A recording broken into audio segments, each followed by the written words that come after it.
So the next step I'm doing here is just to remove the bottom bearing race, and of course I'll do the same with the top bush. And all I'm doing here is just leaning it here on the ground, using a kind of a punch, and just putting it on its lip. You can see the lip there, right there, and just tapping it with the hammer on either side. Basically I'm using this ridge here, one side like that, turn it around, other side like that, and I just was working it slowly on opposing ends, and you can see that it's coming out now. Just pop that out, and you can see how marked that race is. Pretty bad. And that's what it looks like on the top without one. So that's that side, and then effectively now, because I've got that, I can actually then punch it through and do the same here, just on the edges of this bush. Trying to get a good light for you guys so you can see. Just punching that out. Now both the swivels that I've got are not in perfect condition. They still have a little bit of rust pitting and so on, but it's what I've got at the moment, and I'm just going to have to continue with the rebuild. So I've basically picked out the two best ones that I have out of the group. So that's the way it goes, eh? When you're trying to do something like this and reusing equipment and materials and so on. We'll continue on. Let me give you an idea of what I'm doing here. So this is the swivel from the 88, the original. You can see the small drums there. So I want to use that swivel, but I want to use it on the short end, on the short axle, stub or half shaft. That one here. See, this one here is no good. It's pitted and so on. So I'm effectively removing the ball to put into the swivel housing here. So on here already I've removed the retaining plate, and there's the old seal. And this swivel isn't the best either, but it's still better than all of them, so I'll be using that. So now the next thing to do here is to remove these nuts. As you can see, I've already bent back the lock tabs. I'm probably going to have to use the air gun again. So here I've proven that you can actually take the swivel out without removing the actual axle itself. Just undoing both the top and bottom pins, and you can then wiggle the axle straight out. So that's been good, which means I don't have to worry about touching the back. I don't have to worry about removing anything. This is going to be spares.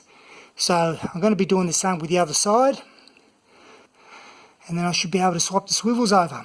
But the other one I will completely pull apart, because that's the one I'm going to service. Out of interest here, you'll see that some of these came out, the studs came out completely. I kind of used diesel, but I kind of rushed it a bit, and the same happened with the other side. So that will happen, but it's just a matter of, if you were to, if that happened to you, just Loctite it back in after cleaning it up and all that kind of good stuff. So now moving to the other side, I'll just continue dismantling this one. This is the unit that I want to use, the backing plate, etc. All I want to do is I want to change the swivel to the other one. So I'm keeping the axle and everything else that's running there. No, well, when I say everything else, all the calipers will be, or the cylinders will be replaced with new ones. So I've just got the bottoms to undo and the top, and I'll pull that out. So the unit is now finally apart. I did have a stud come loose, or two. You can see these three are loose. Well, actually all four of them are loose. So I'll have to do something about that. I'll replace that with the proper drain plug. But one thing I did notice though, not sure if you can see that in there, but there was plenty of lubrication, which is a good thing, whether or not this is that one-shot grease, because certainly it's not EP90 or gear oil or anything like that. And you can see when I pull the shaft out, you can see also that it's been nicely covered. And of course, as a result, this there's no play at all with this universal. It's quite good. So that's all really good. Happy with that. That's just a gasket, and of course these are the swivel seals. The retainer, which I'll clean all up. Stub axle. Now this has got, as you can see, actually not too bad. I mean, I will replace this distance piece there, but I'll have to give it a good clean to see what it's like. But it looks okay, and the backing plate is fine as well. So I've got now both sides off. Oh, and the other thing too I notice here is the bearing as well. Plenty of grease on that as well. And actually this it's quite good, still good. The good thing about having all this there's a little washer that sits inside the railgo bush, and here's another shim that I'll just take that out now. But now, because I've removed all of them, I've got a nice collection of shims here, plus the ones that are on here originally, plus the ones that come in the kit, I guess.